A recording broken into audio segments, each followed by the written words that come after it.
नमस्कार। आज हम लोग जानेंगे बिहार में सीएजी के द्वारा जांच की जाती है और उस जांच में पता चलता है सीएजी के द्वारा विधानसभा में एक रिपोर्ट पेश किया जाता है और उस रिपोर्ट में कहा जाता है कि जो 70,000 करोड़ जो है रुपया कहाँ खर्च होता है, कहाँ खर्च हुआ है, इसका हिसाब सरकार के द्वारा नहीं दिया गया है। और सीएजी के द्वारा कहा गया कि जो सीएजी है, सीएजी कह रहे हैं कि जो ये 70,000 करोड़ खर्च हुआ है उसका हिसाब मेरे पास नहीं है। तो सीएजी हम लोग सबसे पहले अगर समझते हैं तो हम लोग थोड़ा सा जान लेते हैं सीएजी के बारे में कि सीएजी क्या होता है।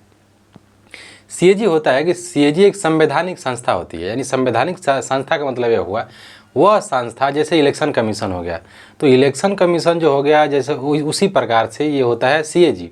सीएजी की चर्चा की गई संविधान जो लिखा गया था, तो संविधान को आर्टिकल में दर्शाया गया था।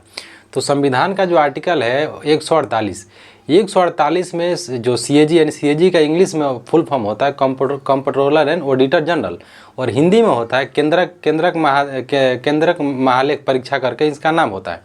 तो इसमें जो सीएजी होते हैं, सीएजी को यह अधिकार होता है कि राज्य सरकार या सरकार यानी केंद्र की या राज्य में हो या केंद्र में हो, कोई भी सरकार हो, जो भी सरकारी संस्था होती है वो सरकारी संस्था का जांच कर सकती है। और जो भी रुपया खर्च होता है, इसका नाम ही रखा है कंप्ट्रोलर एंड ऑडिटर जनरल, यानी इसके जो इनकी जो नियुक्ति होती है राष्ट्रपति के द्वारा की जाती है।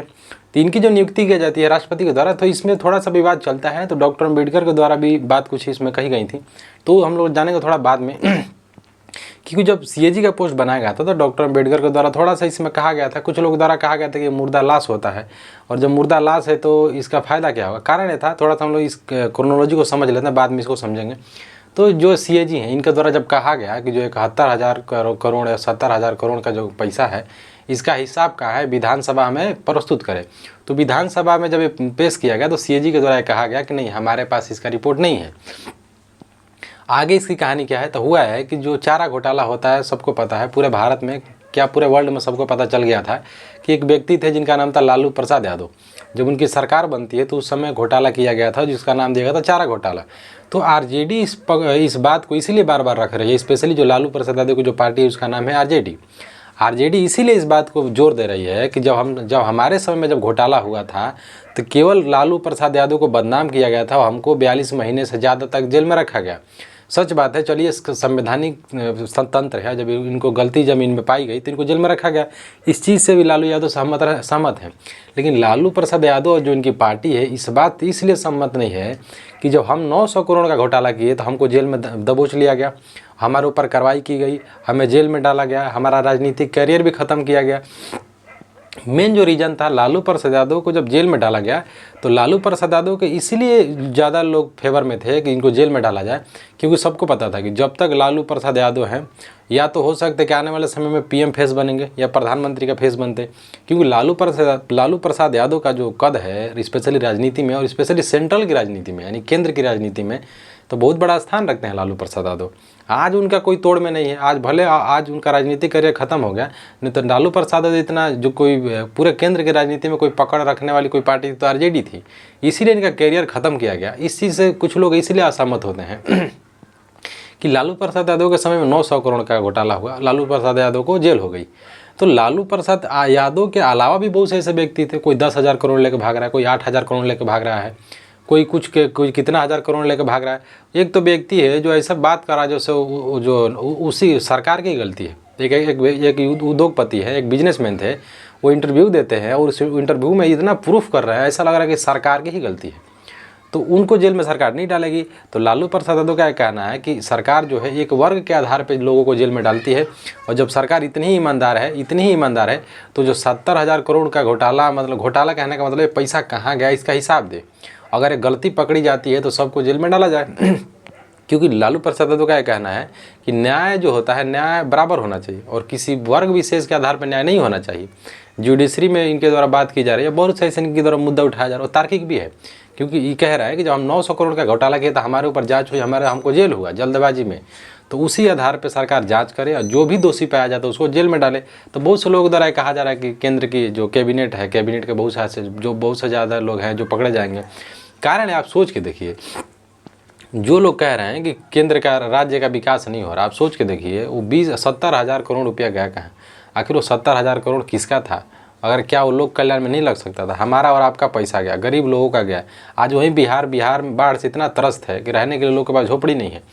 बिहार में इतना हो गया है कि गांव का गांव बह गया है नदी में। आप सोचिए कि हर साल बिहार में हर साल घर बनता है, हर साल उजड़ जाता है, हर साल मड़ई बनता है, हर साल बाढ़ आती है, उठा के लेके चली जाती है, सरकार के द्वारा भूजा बांट दी। सोचिए, विज्ञान और प्रौद्योगिकी पर थोड़ा सा बात कर लेते हैं। सोचिए कि जो चाइना है, चाइना यांगसिटी यांग नदी बना रहा है, फिर जो सिंधु नदी का पानी है, जो तिब्बत का पानी है, अपने लेके जा रहा मंचूरिया का पहाड़ पे गिराएगा। सोचिए, मंचूरिया का पठार अगर आप कंपेयर करेंगे तो भारत अगर बिहार से कंपेयर करें तो छोटा मोटा ले लीजिए, उतना नहीं, लेकिन राजस्थान पानी लेके जाने के बराबर हो जाएगा। सोचिए, मंचूरिया तक पानी ले जाने की व्यवस्था जो चाइना है बना रहा है, और पानी का दोहन यानी पानी का दोहन अपने हिसाब से कर रहा है। सोचिए, तिब्बत का पानी यानी ग्लेशियर का पानी लेके जा रहा अपने पठार में, ये लोग अपने पास के जिला में नहीं भेज पा रहे हैं, और बिहार इतना त्रस्त है। और दुनिया का बिहार ऐसा राज्य है, और बिहार ऐसा राज्य है, और भारत ऐसा देश है जहाँ पे इतना समृद्ध नदी है, इतना जल का मतलब व्यवस्था है, प्रबंधन है, लेकिन राजनीतिक दलों ने इसका दुरुपयोग किया। आज बिहार का क्या हाल है? आज बिहार में ही, यूपी तो छोड़ दीजिए और पूरा भारत छोड़ दीजिए, बिहार के लोग खुद बिहार में ही पानी के लिए तरसते हैं। जैसा गया का क्षेत्र हो गया, और अलग अलग राज्यों में, अलग अलग जिलों में लोग परेशान हैं पानी के लिए, लेकिन हमारा पानी सारा जा रहा है कहाँ पे?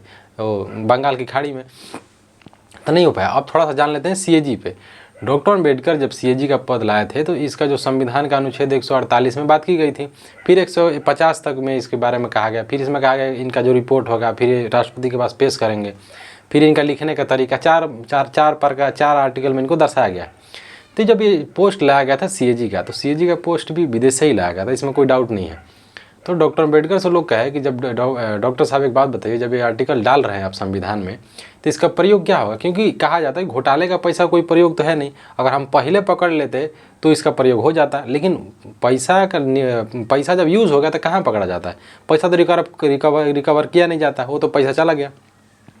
लेकिन डॉक्टर अम्बेडकर के द्वारा इस बात में ये कहा गया कि जो सीएजी का रिपोर्ट होगा, भले आप लोग कह रहे हैं डेड बॉडी, तो डेड बॉडी का पोस्टमार्टम के समान होगा। यानी पोस्टमार्टम का मतलब ये है, डॉक्टर अम्बेडकर यही कह रहे हैं कि जो सीएजी होगा इसकी रिपोर्ट पोस्टमार्टम के समान इसीलिए होगी कि समय जब आएगा, जब समाज में नेता वोट मांगने के लिए जाएंगे, तो लोगों को पता चल जाएगा इनका ये पैसा कहाँ खर्च किया गया था, इस पैसा का दुरुपयोग क्यों किया गया था, जिसके आधार पे सरकार बनाने में बाधा होगी। बाकी कानूनी कार्रवाई की बात किए थे, लेकिन सच में वास्तविकता में इसका ज़्यादा प्रयोग नहीं देखा जाता है, क्योंकि जो पैसा चला गया वो तो चला गया।